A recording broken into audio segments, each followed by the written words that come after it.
At The Defender, we're building great leaders one lead at a time. And on your path to becoming a great leader, you're going to want to focus in on your communication skills. Your ability to communicate effectively and with quality back into your organization and team will be a true measure of your leadership skills. I'm Gregory Wade. You're watching The Defender.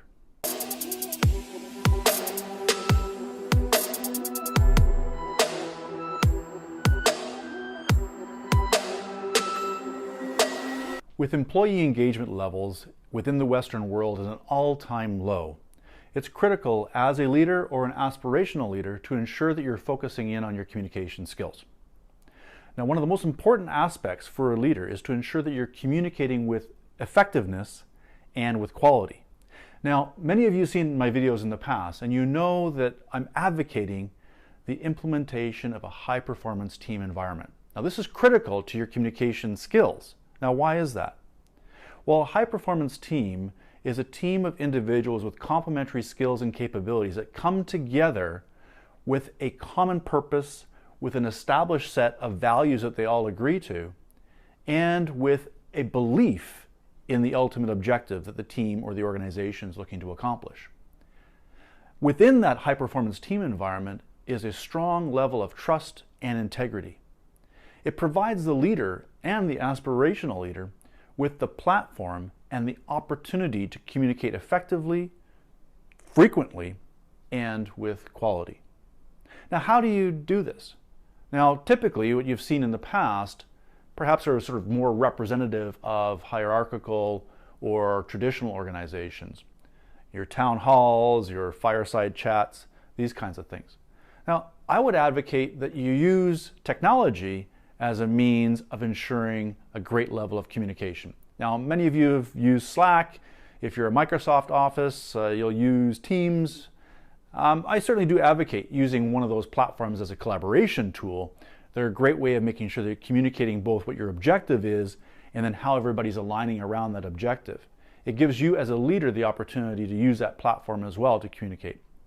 But what I would also advocate, in particular if you're leading a global organization, is use, again, technology.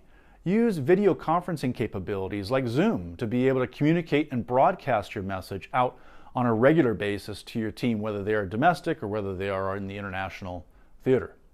And I think it's really important is to recognize as well that, yes, you may have that office environment and people around you, and you can communicate with them, the water cooler talk, or you can have sort of side chats, etc.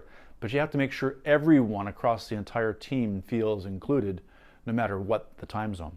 So use technology. The other is, and I would really advocate this as well, depending on the number of direct reports that you have, I think it's really important that you spend time in one-on-one scenarios. And those one-on-one scenarios, yes, they can be scheduled, it's important.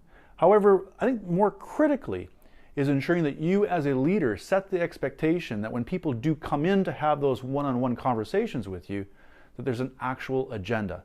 How many of you out there, as leaders or participants working for an individual leading the organization, have run into situations where you kind of walk into that one-on-one scenario and you really don't know what you want to talk about, or you just sort of make stuff up because you have the half hour?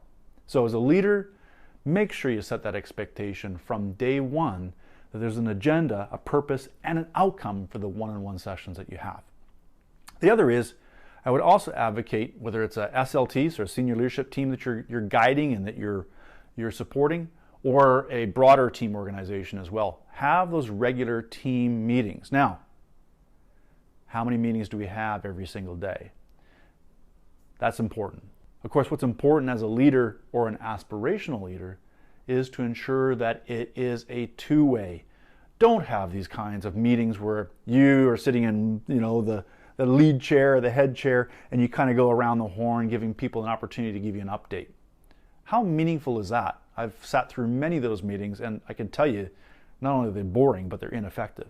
So if it's a two-way street, you challenge the individual within your organization to come forward with where they stand in terms of reaching your objectives, but at the same time, give them an opportunity to pose questions, to present challenges, and to look to you for context and input to how to overcome those particular challenges and obstacles. Of course, a lot of pre-work has to be done as well to get you to that point, but the fact of the matter is that these kinds of conversations, these team meetings, have to be two-way. Please, don't just make them one-way. Now, in my past videos, you may have also seen that I recognize a number of leaders who are excelling at their use of social media as a means of communicating effectively across the organization. And you saw that I recognized the CEO of NASDAQ for her ability to be able to utilize the entire array, at least of the most dominant social media platforms today. And she utilizes that as, again, her mechanism to be able to communicate effectively in whatever format the individual wants to be able to consume that information and to hear from leadership. And I think it's an effective step as well, and something, again, particularly for aspirational leaders, to recognize that you can excel. You can set yourself apart from your counterparts and your peers with your effective use of social media and those platforms to ensure that you're communicating effectively, with quality, and with context. At the same time, don't hide behind social media. Ensure that there's also that personal connection and that personal interaction. And for those, again, who have global organizations, make sure that you travel outside of HQ. Go into those, what I call satellite offices within the country, but then you know what? Challenge yourself. You've got the time. You've got, hopefully, the motivation. Get out into your international locations as well. Spend the time. Sit down with your team, your senior leadership team in those markets, and sit down and take the time to actually hear from the grassroots. You know what? One of the most effective means as well that I've seen from leaders, and I've done this myself, is particularly when you're in international markets, take the opportunity to set yourself out in a social setting. Sit down with 8 to 10 individuals, give them the opportunity to kind of let their hair down, ask you some of the hard questions, challenge you, and then give them context and input back. Don't just give them back corporate speak. Tell them the goods. Give them the idea as to where you stand from a company perspective and how important and how meaningful they are to your success. I'm Gregory Wade. You're watching The Defender. Don't forget to like, share, and comment below, and subscribe to my YouTube channel.